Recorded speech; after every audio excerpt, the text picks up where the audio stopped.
BSF এর ছোড়া গুলিতে গুরুতর আহত হন বাংলাদেশি এক পাচারকারী। বর্তমানে কুমিল্লা জেলা হাসপাতালে তার চিকিৎসা চলছে বলে খবর। তবে এই বিষয়ে এখনো পর্যন্ত মুখ খোলেনি বিএসএফ এবং বাংলাদেশ প্রশাসনের তরফে।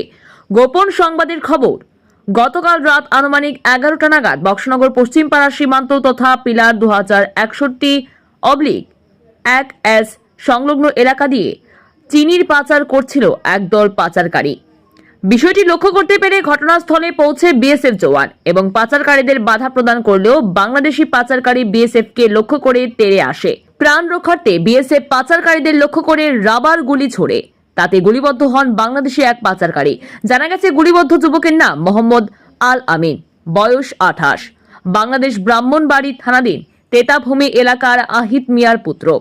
গুলিবিদ্ধ হয়েও আলামিন বাংলাদেশের সীমান্তে পৌঁছে যায়। পরবর্তীতে তার সাথে থাকা অন্যান্য লোকজন রক্তাক্ত অবস্থায় তাকে তড়িঘড়ি কুমিল্লা হাসপাতালে নিয়ে যায়। জানা গেছে বিএসএফ রাবার বুলেট ছোড়ার ফলে অল্পেতে প্রাণে বেঁচে যায় আলামিন।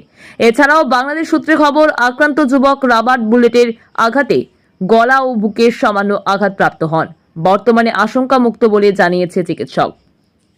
ব্যুরো রিপোর্ট, ভোরের আলো।